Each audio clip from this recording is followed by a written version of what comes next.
No es una fecha específica la que Dios nos da en la palabra, simplemente nos habla de un hecho que es trascendental para la vida suya y la mía, de usted y de mí como creyentes que decimos ser, ¿verdad? Seguidores de Cristo. La vida de Cristo nos importa, lo que Él hizo tiene efecto total y completo en su vida y en mi vida, y por eso es importante que nosotros tengamos claro cuál es el efecto eh, de ese hecho de la muerte de Cristo en la cruz del Calvario y de su resurrección. Entonces, por eso esta reflexión, esta prédica, si usted la quiere llamar de esta manera, se titula La victoria de la cruz o la victoria del Calvario, porque en conjunto todo lo que Jesús vivió esta última semana, pues lo llevó a la victoria y es su victoria y mi victoria. Entonces, podemos decir que la resurrección es un evento que completa la obra de salvación de parte de Dios para el ser humano. Dios Padre no quiere que nosotros nos quedemos en la esfera de la celebración o de la conmemoración. Dios lo que quiere es que usted y yo veamos a fondo y reflexionemos a fondo los efectos de este evento que gran parte del mundo hoy celebra. Eh, ¿Cuál fue la obra completa que Jesús hizo o que Dios hizo a través de Jesús? Pues, ¿cuál era esta obra? Nosotros estábamos enemistados con Dios, recuerda, por aquella caída en el Edén de Adán. Muchos decimos, uy, ese Adán, ¿cómo se le ocurrió haber caído? Es que sí son todo lo que tenían y haberlo perdido. Bueno, quiero decirle que usted y yo en su lugar habríamos hecho lo mismo. No somos mejores que ellos. Entonces, pues no es bueno de pronto sentirnos como, uff, y pararnos a un lado y criticar al pobre Adán porque tenía sobre sus hombros una responsabilidad bien grande. Entonces, ¿qué sucedió? Pues que estábamos enemistados con Dios. La humanidad entera está enemistada. Allí en el Edén se abrió una brecha entre la relación entre Dios y el hombre, porque esa autoridad que Dios le había dado al hombre de gobernar y sojuzgar la tierra cuando lo creó, pues se la entregó a Satanás cuando desobedeció. Ese fue el pecado, la desobediencia. Entonces teníamos un problema, no había relación entre la humanidad y Dios. Pero Dios hizo provisión y la provisión de ese cordero que debía ser sacrificado para pagar el precio una vez y para siempre, dice Hebreos, pues fue la venida de Jesús y fue Jesús que vino, se encarnó, esa es la obra de Jesús, se encarnó, se hizo hombre aquí en la tierra, fue probado en todo, acuérdese de Mateo 4, fue probado en todo y se identificó con usted y conmigo en esa prueba. Se identificó y era perfecto, ¿recuerda? Recuerda que ese cordero que debía ser sacrificado, pues debía ser perfecto. ¿Y por qué se sacrificaba ese cordero año tras año, mes tras mes? Por la culpa, por la deuda, por el pecado que había entre el Padre y la deuda que había entre el Padre y el ser humano.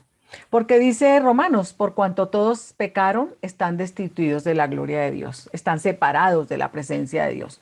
Y puedo decir yo, por cuanto todos pecamos, porque me incluyo, yo estaba destituida, separada de la presencia de Dios. Porque realmente pues la paga del pecado es la muerte, ¿verdad? Es la separación de Dios, espiritual, de Dios que es espíritu. Entonces, para pagar esa deuda, pues había que cumplir con unos requisitos que Dios mismo había puesto. Y es que Adán era perfecto allí cuando estaba en el Edén. Él era perfecto, él no había desobedecido. Entonces, pues era a imagen de Dios. Entonces se requería, él cayó de esa perfección al haber ofendido, al haber desobedecido. Entonces, ¿qué sucedía? Pues que se necesitaba buscar a otro, a uno, para entablar, para sanar esa enemistad. Un puente que establecer entre Dios y la raza humana que había desobedecido, porque usted y yo sabemos que ese pecado pues nos cobijó de ahí en adelante a todos. Entonces, ¿qué sucedía? Pues que se necesitaba de alguien perfecto, alguien santo, alguien sin mancha. Recuerda ese cordero que habíamos hablado, hablamos hace unos domingos, que se cuidaba en casa durante un año y luego ya después de estar bien encariñaditos con el animalito, la mascotica hermosa, preciosa, entonces había que llevarla al templo para sacrificarla, para derramar su sangre para el perdón de pecados. Qué doloroso, ¿verdad? Bueno, eso era necesario, pero eso mismo fue lo que hizo Jesús. Lo tuvimos o lo tuvieron 3 años en la tierra los que estuvieron al lado de él. 3 años enseñándoles, pero 33 años en la tierra, dentro de un hogar, con una mamá, con un papá, con unos hermanos, dice la palabra, con amigos, creció con adolescentes, hizo amigos y lo amaban y fue amado y luego tuvo que morir en una cruz. Morir primero a causa de esa deuda que había entre la humanidad y Dios, que ocasionaba la separación y enemistad para con Dios Padre, recuerde. Y por otro lado, porque a raíz de esa caída de Adán, pues recuerda que Dios le dijo que le entregaba la tierra para que la sojuzgara, la gobernara. Bueno, eso fue autoridad delegada de parte de Dios. Resulta que cuando desobedeció, Adán le entregó esa autoridad que Dios le había dado a él a Satanás al desobedecer. Nosotros entregamos, por eso hoy, pues que nos quejamos de cómo está de mal este mundo y le echamos la culpa a Dios, realmente la tenemos nosotros, porque fue el hombre el que le entregó esa autoridad a Satanás, porque esa autoridad la tenía el hombre en Adán. Entonces, mire cómo a veces nosotros hemos tergiversado tantas cosas y hemos creído errores, ¿no? Pero entonces había una enemistad, era un mundo caído, empezó a nacer una humanidad caída en esclavitud bajo la autoridad de Satanás. Éramos esclavos, la humanidad empezó a ser esclava de Satanás. Entonces, bueno, pues había un yugo, hay un yugo, es decir, en ese contexto, pues Satanás tenía toda autoridad sobre el mundo, sobre nosotros, cuando no creíamos en Cristo, ¿verdad? Entonces, ¿qué hace Dios? Pues envía a Jesús a este mundo y lo encarna, como ya hicimos ese corto resumen. Y yo quiero hoy resaltar unos efectos específicos muy puntuales de esa venida de Jesús a la tierra y de esa muerte que conmemoramos y esa resurrección sobre la raza humana. Entonces, quiero que me acompañen, por favor, a Colosenses 2, 13 al 15. Vamos a leer Colosenses 2, 13, 15. Por favor, búsquelo. Es el Nuevo Testamento, una de las cartas de Pablo. Y me gusta mucho esta cita bíblica porque a mí me consuela, a mí me trae paz, a mí me vuelve a la realidad cuando yo como que me desoriento y como que empiezo a creer cosas que no son. Listo, si usted ya tiene Colosenses 2 del 13 al 15, voy a leerlo. Y dice, voy a usar Reina Valera, la traducción Reina Valera, y dice, y vosotros, estando muertos en pecados y en la incircuncisión de vuestra carne, os dio vida juntamente con él, perdonándoos todos los pecados, anulando el acta de los decretos que había contra nosotros, que nos era contraria, quitándola de en medio y clavándola en la cruz. Y despojando a los principados y a las potestades, las exhibió públicamente, triunfando sobre ellos en la cruz. ¿Sí? Esta no es la cita típica que usted y yo leemos de los evangelios. Yo espero que usted haya leído, si eso decidió esta semana en los evangelios, alguna de las versiones, alguno de los libros, todo el proceso de la crucifixión de Jesús. Pero a mí me gustan estos versículos porque realmente habla de el efecto que tiene la crucifixión de Cristo en nuestras vidas. Esto es la realidad de lo que pasó realmente.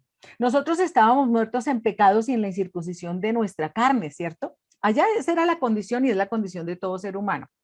Eh, y yo creo que usted y yo hoy podemos decir era nuestra condición, ¿cierto? Éramos pecadores, nuestro corazón no había sido limpiado ni nos habían dado una nueva naturaleza, entonces no habíamos sido limpiados y no se nos había hecho esa circuncisión, pero cuando nosotros decidimos recibir a Jesús como Señor y Salvador, entonces al tomar esa decisión, ya nosotros recibimos un nuevo nacimiento, recuerda, una vida nueva, una nueva naturaleza, entonces recibimos el perdón de los pecados, dice, os dio vida juntamente con él. ¿Cuándo? Cuando hicimos esa decisión cuando le pedimos perdón por nuestros pecados, recuerda, y mire lo que dice el verso 14, anulando el acta de los decretos que había contra nosotros, que nos era contraria, quitándola de en medio y clavándola en la cruz. El Señor lo que hizo fue de en medio esa oposición, quitar de en medio esa acta, esos pecados. Yo siempre he sostenido que el pecado es como una barrera, como una gran lámina de un metal específico que impide que Dios y yo tengamos comunicación. Entonces, ¿qué fue lo que hizo? Él en la cruz desarmó a Satanás. Realmente lo que hizo fue, nos perdonó nuestros pecados, dice aquí, y anuló el acta de los decretos que había contra nosotros y nos era contraria, quitándola de en medio y clavándola en la cruz. Eso fue lo que hizo. Desarmó a Satanás, lo despojó, ¿sí? Le quitó los derechos y la autoridad que tenía sobre todos nosotros. ¿Por qué? Porque nosotros decidimos cederle esa autoridad que antes le habíamos dado por humanidad, por pertenecer a la humanidad a Satanás. Le dijimos, ya no soy tuyo, ahora soy de Cristo porque someto mi vida a su autoridad. Eso fue lo que hicimos cuando usted y yo le recibimos. Y esto es lo que dice que sucede a nivel espiritual cuando usted y yo le recibimos. Ese sacrificio de Jesús en la cruz del Calvario se hace efectivo. Se hace efectivo, toma sentido, se hace una realidad. Entonces, al aceptar a Jesús como Señor y Salvador, no solo Salvador, Señor quiere decir que nosotros le cedemos el derecho a gobernar nuestra vida. Entonces, ¿qué fue lo que hizo al despojar? Dice aquí el 15, el 16 dice, y despojó a los principados. Los despojó, los desposeyó de su derecho y autoridad sobre nosotros de venir y culparnos. Ahora quiero que por favor vaya a Romanos 33, 34, es antecitos, Romanos 33, 34, y busquemos de qué nos despojó. ¿De qué despojó a Satanás el hecho de que Jesús murió en la cruz del Calvario y que usted y yo le recibimos? Porque hay una cosa y una realidad. Si la persona no hace una decisión y le recibe, si no usa su libre albedrío y lo recibe, pues este beneficio no se le hace efectivo a su vida. El tomar la decisión es como ir y firmar. Yo recibo, quiero recibir este regalo. Usted va y firma de que lo recibió, entonces a usted le entregan el regalo. Pues la decisión que nosotros tomamos es esa firma, es esa confirmación de que yo sí recibo ese regalo. Ese regalo, pues dice aquí en Romanos 8, 33 y 34, se hace efectivo de la manera de que no puede ya venir a qué, a echarnos culpas, ¿sí? No puede venir a culparnos, dice el 33, 8:33, y él, el que no escatimó a su propio hijo, sino que lo entregó por todos nosotros, ¿cómo no nos dará también con él todas las cosas? Um, perdón, perdón, me estaba leyendo el 32, el 33. ¿Quién acusará a los escogidos de Dios? Dios es el que los justifica. ¿Quién es el que condenará? Cristo es el que murió. Más aún, el que también resucitó, el que además está a la diestra de Dios, el que también intercede por nosotros. Yo quiero pedirle el favor de que subraye esta cita bíblica y que la memorice, que cuando venga, y yo escribí aquí vida diaria, cuando venga esa lucha diaria de, ay, volví, hice, ay, yo hice y en el pasado, y yo hice y yo era, y es que sí, yo nada que cambio. No, ese Satanás viniéndole a decir a su cabeza, el pasado tiene efecto. Resulta que el pasado no tiene ya más efecto, porque dice acá que ¿quién lo puede a usted acusar si Dios es el que lo ha justificado por medio de Jesucristo? Porque Jesús murió en la cruz para justificarlo a usted y a mí. Él que era perfecto, que podía pagar la deuda con el Padre, vino y la pagó. Entonces ya Satanás no tiene derecho a venirle a usted a restregar ni a mí los pecados del pasado, ni los del presente. ¿Sabe por qué? Porque esto es del presente. Usted y yo necesitamos ir a la cruz a pedirle perdón de nuevo.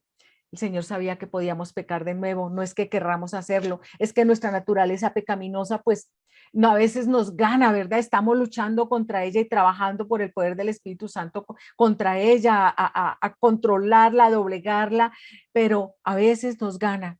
Entonces, ¿qué debemos hacer? Pues ir a la cruz, a pedir perdón.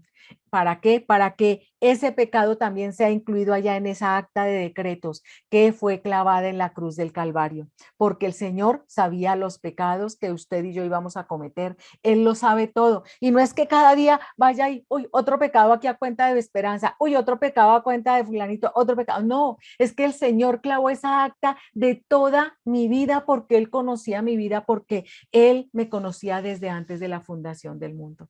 Él sabía y sabe qué voy a hacer. Y él sabe cuántas veces voy a meter la patita. Sí, lo sabe. Y él hizo provisión completa, total y perfecta de sanidad, de perdón de pecados, de restauración, de justificación. Entonces, cuando vengan a acusarme cualquier voz, tenga presente que la voz que lo acusa no es Dios, no es el Espíritu Santo, esa no es la labor ni del Padre, ni del Hijo, ni del Espíritu Santo. El que nos acusa es el acusador, así se llama, Satanás. Y aquí nos dice, ¿quién es el que condenará? Si Cristo es el que murió, Cristo fue el que pagó en la cruz del Calvario por usted y por mí. ¿Va a venir él a juzgarme, a criticarme, a acusarme de nuevo? No, él sabe la obra perfecta que hizo. Entonces, por favor, subraye estas citas bíblicas, memorícelas, péguelas en la nevera, yo no sé qué haga, pero aférrese a ellas. Aferrémonos a ellas cada día que venga Satanás y quiera echarnos en cara cualquier pecado que hayamos vuelto incluso a cometer, pero sabe que es tan astuto y tan engañador y tan manipulador que quiere venir cada rato a traerme a memoria el pasado, cuando la palabra dice que el pasado es eso. Él ya me perdonó. Y pasado es lo que acaba de suceder hace una micro, no sé qué mésima de segundo. Eso es pasado. Entonces, el Señor hizo provisión en la cruz del Calvario, según dice Colosenses, desarmó, le quitó el poder a Satanás. Satanás ya no tiene más autoridad y poder sobre su vida, ni sobre mi vida, sobre la vida de los que hemos sometido nuestra vida a la autoridad de Cristo. Téngalo clara. Si no hemos sometido nuestra vida a la autoridad de Cristo, Él tiene autoridad todavía sobre nosotros. Y en vano es que peleemos contra él, debemos es primero cambiarnos de bando, ¿verdad? Hablándolo pues más claramente.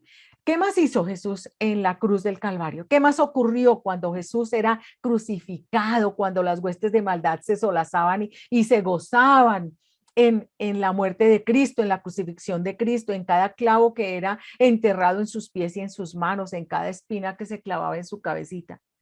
Pues dice aquí que en la cruz fue exhibido Satanás. Él fue exhibido en la cruz. Y acompáñeme a Efesios 6:12. Si se lo sabe, pues bueno, recordemos, ¿qué dice Efesios 6:12? ¿Qué es lo que dice Efesios 6:12? Efesios 6:12 dice que mi lucha no es contra carne o sangre, sino contra huestes, contra principados, contra gobernadores de este siglo. ¿Sí? Es que la lucha del creyente, dice, no es contra las personas, no es contra ninguna persona, porque no tenemos lucha contra sangre y carne, sino contra principados, contra potestades, contra gobernadores de las tinieblas de este siglo, contra huestes espirituales de maldad en regiones celestes. Aunque Satanás usa personas, no es contra ellos nuestra lucha. ¿Y qué es lo que hizo Jesús en la cruz del Calvario? Pues exhibió a todos estos. No tienen autoridad sobre usted y sobre mí, porque dice, y despojando a los principados y a las potestades, los exhibió públicamente, triunfando sobre ellos en la cruz.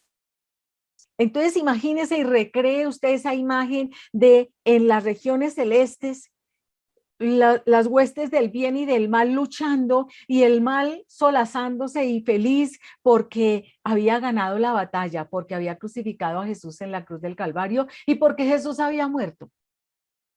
Estaban felices de que Jesús había muerto. Y Jesús fue hecho un espectáculo, ¿verdad? Un espectáculo espiritual, un espectáculo realmente.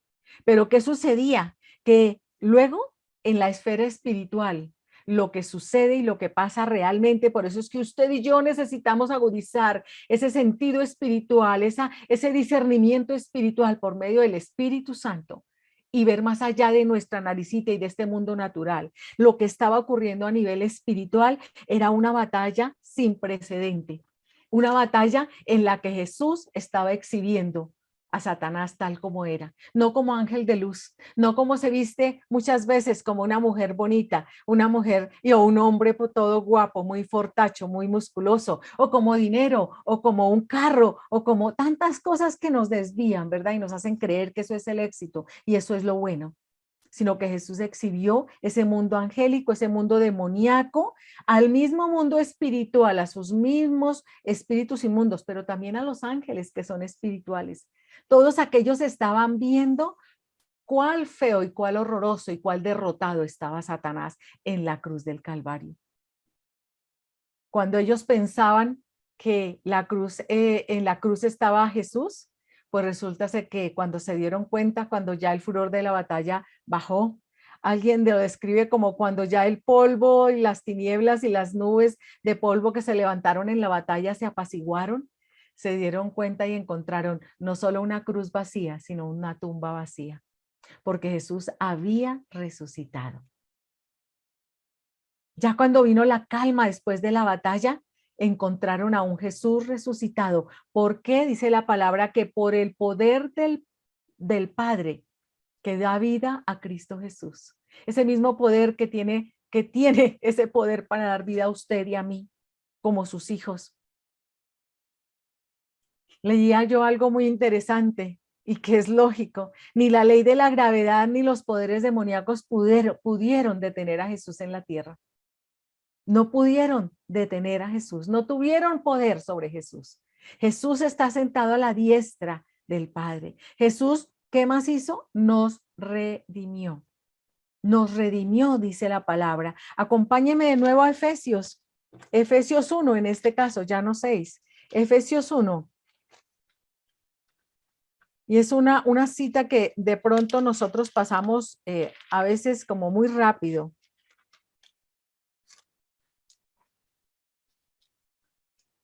Efesios 1:7 dice, y le recomiendo que lo lea y lo ore para usted y para todos los que usted ame. Dice, primero, dice, bendito sea el Dios y Padre de nuestro Señor Jesucristo, el 3, que nos bendijo con toda bendición espiritual en los lugares celestiales en Cristo Jesús. Mire qué promesa. Bendito con toda clase de bendición espiritual en lugares celestiales, no aquí naturales. Por eso hacemos no también en solo enfocarnos en lo natural, en solo querer crecer y tener y alcanzar y logros naturales y materiales. Cuando nuestras bendiciones están en ¿dónde? Toda clase de bendición espiritual en lugares que celestiales. Mire dónde está nuestra bendición. ¿Dónde hemos estado buscando la bendición? No sé. Hay que preguntarnos eso. Dice, según nos escogió en él antes de la fundación del mundo, para que fuésemos santos sin mancha delante de él. ¿Los escogió antes de qué? De la fundación del mundo. ¿Para qué? Para ser santos, apartados para él, para obedecerle. Dice, quinto, en amor habiéndonos predestinado para ser adoptados hijos suyos por medio de Jesucristo, según el puro afecto de su voluntad. ¿Sabe qué? Porque él quiso. Como diría mi hermana, porque a él se le dio la quiera de que usted y yo fuéramos salvos, porque él es soberano, porque él nos ama. No es que él haga acepción de personas, sino que él sabía de antemano quiénes le iban a decir que sí. Y yo le doy gracias a Dios que él me ayudó a decirle que sí. Y no me arrepiento, yo creo que es la mejor decisión que he tomado en mi vida. Creo que no me ha ido nada mal haciéndole caso al Señor y siguiéndolo. Dice el 6, para alabanza de la gloria de su gracia, con la cual nos hizo aceptos en el amado. ¿Aceptos qué? Nos hizo aceptos es que abrió la puerta. Ese Jesús abrió la puerta con su muerte en la cruz del Calvario para que usted y yo tuviéramos acceso a Dios. Dice, en quien tenemos redención por su sangre, el perdón de pecados según las riquezas de su gracia. Y voy a leer hasta ahí. En quien tenemos redención por su sangre el perdón de pecados. Mire cómo la palabra de Dios es completa, es un solo mensaje.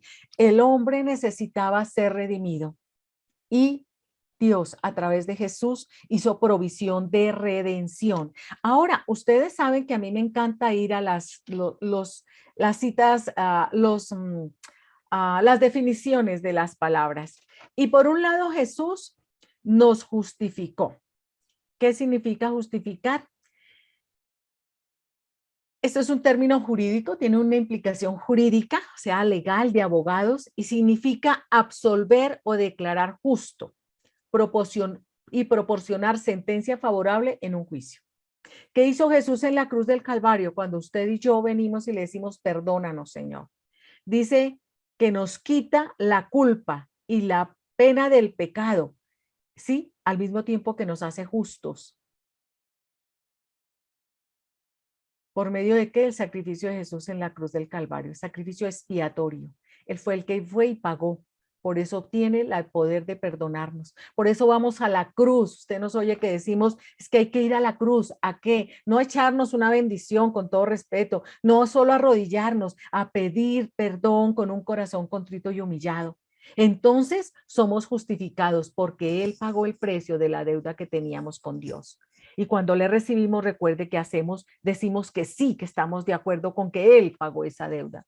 Ahora, ¿por qué redimidos? Recuerda que estamos enemistados con Dios, recuerda que le habíamos entregado la autoridad a Satanás y que éramos esclavos de, bueno, quiero leer el significado de la palabra redimido o redención. Según la Real Academia Española, tiene varios significados o acepciones o aplicaciones y quiero leerla con mucho cuidado y quiero pedirle que usted ponga mucha atención porque en esto se basa su decisión de haber recibido a Jesús como Señor y Salvador. Esta es la base bíblica de la decisión que usted tomó. Esta es la respuesta. Usted no lo hizo porque sí, por un momento de emoción. Si así fue, pues hoy tiene la oportunidad de analizar, de pensar, de pedirle al Espíritu Santo, revélame estas verdades porque quiero saber en dónde estoy parado. Esta es la base de su salvación, mejor dicho, la base teológica de su salvación y de mi salvación. ¿Qué es la redención? Como primer punto, este diccionario menciona que se trata de rescatar o sacar de esclavitud al cautivo mediante un precio. ¿Estábamos cautivos? Claro que la raza humana toda es cautiva. Deja de ser cautivo cuando hace una decisión por Cristo que pagó el precio en la cruz. ¿Cuál precio? Su vida y su sangre, que habla aún, dice Hebreos, habla aún hoy más fuerte que la de Abel. Su sangre es la que tiene poder para perdonar, para romper la esclavitud. Y hoy el Señor nos dice, eres esclavo de algo. Hoy puedes aprender y vivir y romper toda atadura, toda esclavitud a la que te has sometido. A veces, aún siendo creyentes, volvemos atrás en el sentido de que hay áreas que no entregamos a Jesús, que no le permitimos que Él nos libere. Vivimos presa de la tristeza, de la depresión, de la amargura, del temor, del orgullo, de la vanagloria, de la autosuficiencia, aún de la juventud. Nos creemos que nos va a durar la juventud toda la vida. No sé, no sé, el Espíritu Santo es el que tiene que hablar, pero sin duda este significado se aplica, de redención se aplica a usted y a mí. ¿Quiere ser beneficiado con la libertad de la esclavitud? Bueno, usted sabe la decisión que debe tomar por Cristo. Segundo, dice, comprar de nuevo algo que se había vendido, poseído o tenido por alguna razón o título. Wow, de verdad que esta acepción pues nos aplica totalmente. Comprar de nuevo algo que se había vendido, pues él no nos vendió, nosotros nos regalamos a Satanás en esa decisión, pero él sí nos había poseído. Él creó a Adán y Eva con el deseo de tener al hombre, a la mujer para adoración, para ser su amigo, para mantener una relación con nosotros. Y nosotros habíamos desechado ese título de propiedad, se lo habíamos pasado a Satanás. Cuando usted y yo recibimos a Jesús como Señor y Salvador y sometemos nuestra vida a su autoridad, entonces este título vuelve a Él. Ese es otro aspecto de la redención. Usted y yo fuimos redimidos. Él ya no tiene ninguna autoridad, ningún sentido de propiedad. Así es de que usted y yo podemos decirle no al pecado, no a la tentación, porque es que Él no tiene poder sobre usted y sobre mí. Y se basa en este aspecto de la redención. Punto 3. Se dice de redención o redimido de quien cancela su derecho o de quien consigue su liberación. O sea, un redimido es alguien que cancela el derecho a quien lo tenía esclavo o quien consigue su liberación. Entonces, dejar libre es un ejemplo en lo natural es dejar libre algo de una hipoteca o de un empeño, ¿m? O de un gravamen, de un impuesto, ¿verdad? O sea, ser redimido es que ya no, usted es redimido porque usted ya no pertenece a Satanás. La sangre del Cordero la redimió y redimirá de aquí adelante a todo el que le diga sí a Jesús y lo siga. Mire, la sangre de Jesús no ha perdido poder, está vigente hoy, más de 2000 años después de haber sido derramada. Por eso es que usted y yo vamos a los cautivos. Por eso es que decimos que vamos a los cautivos.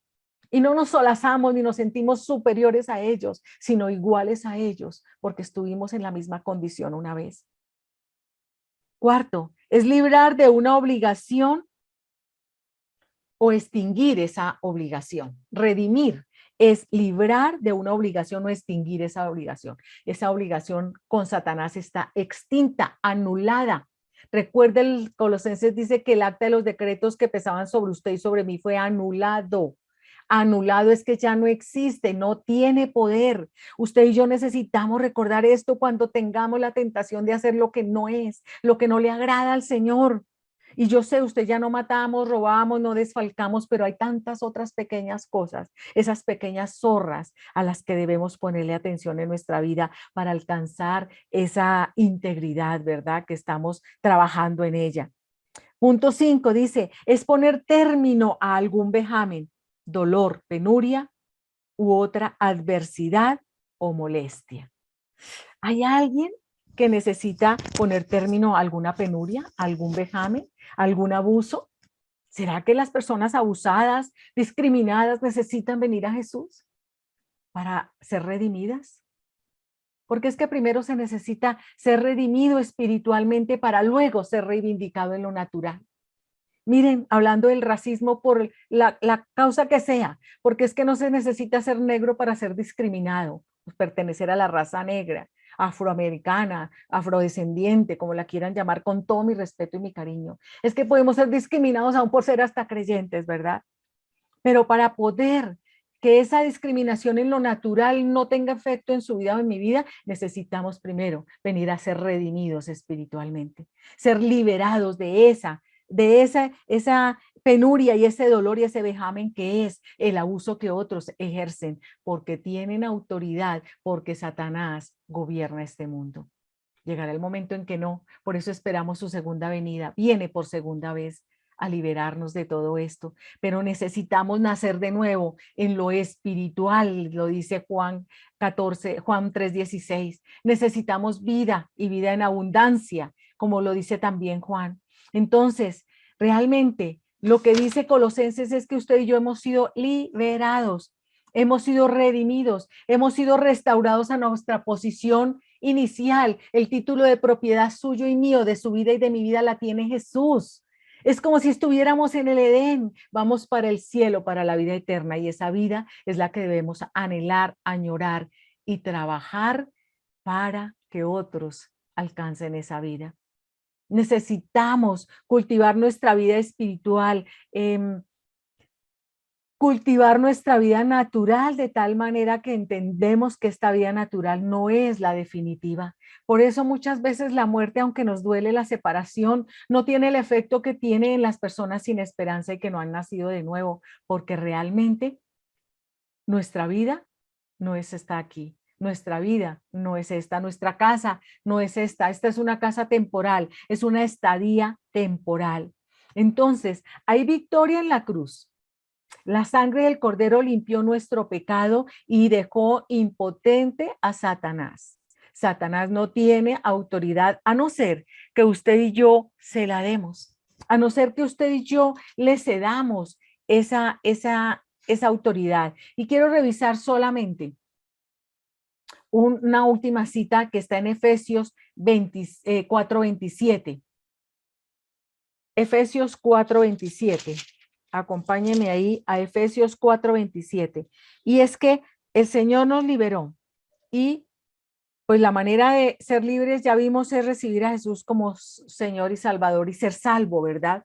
Pero a veces nosotros podemos caer y cederle terreno a Satanás cuando nosotros hacemos lo que dice Efesios 4:27 o permitimos lo que dice Efesios 4:27 y dice, ni deis lugar al diablo.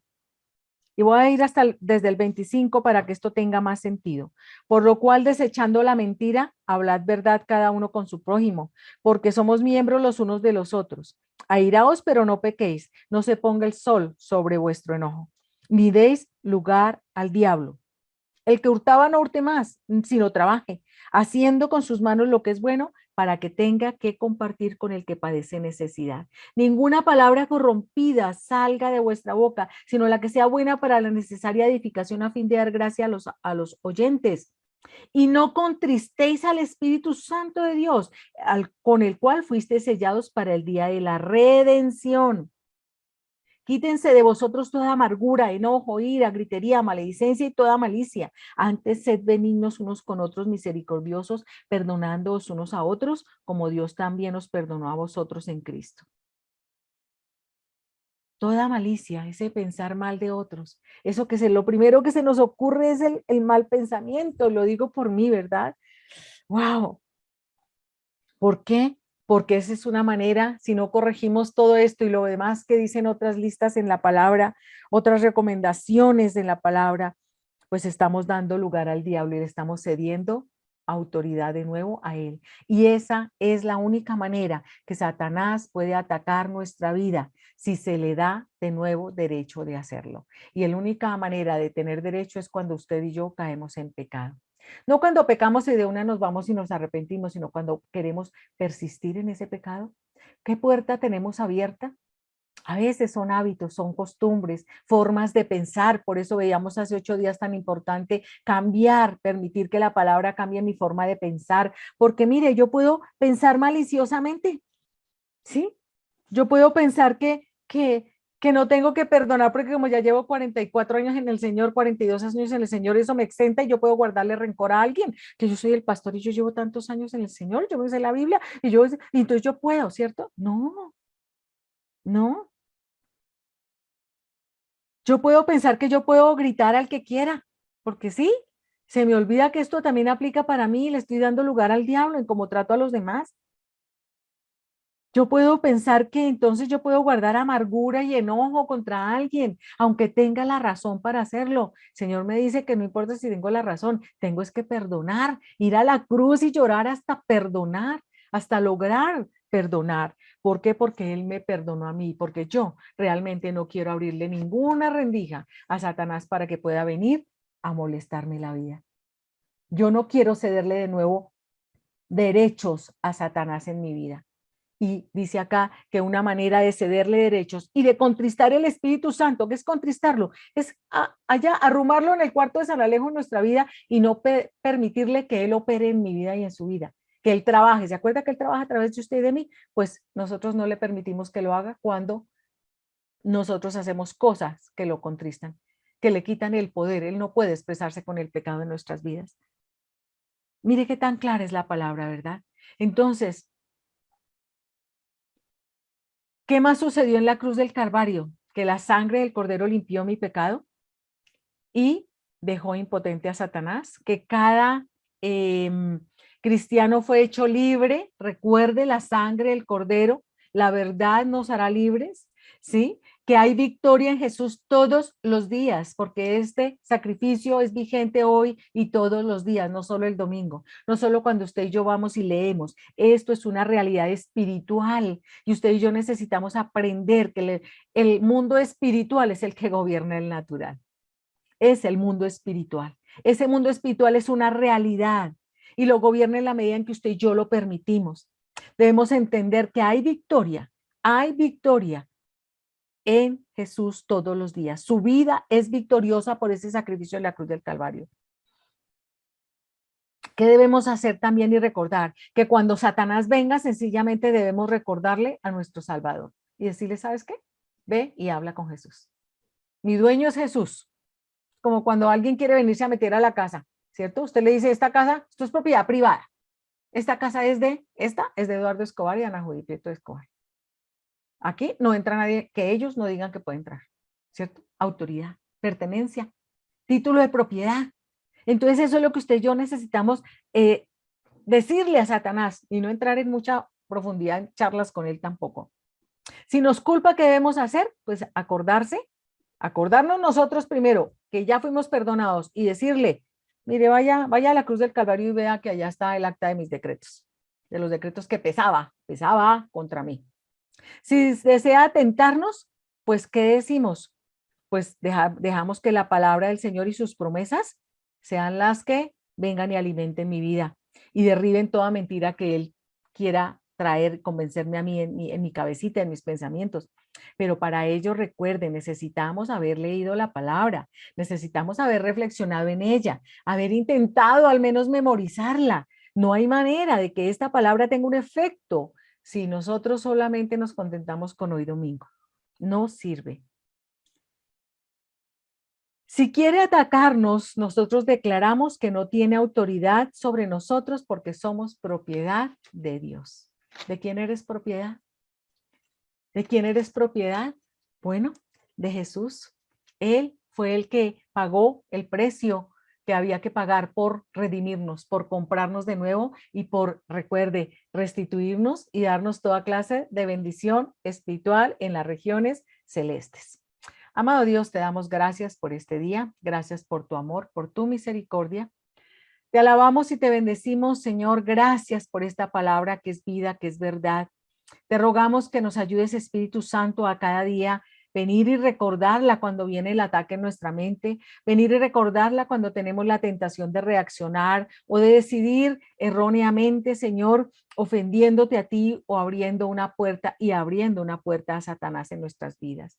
Señor, yo te pido que traigas una revelación especial a nuestro corazón, Espíritu Santo. Revélanos estas verdades, Señor. Revélanos, llévanos a la palabra y revélanos que nosotros podamos entender. Danos hambre y sed de tu palabra cada día para querer ir y escudriñarla, como dice Juan 5:39, que nosotros escudriñamos la palabra porque en ella encontramos vida eterna. Gracias, Señor. Te alabamos y te bendecimos. En el nombre de Jesús. Amén.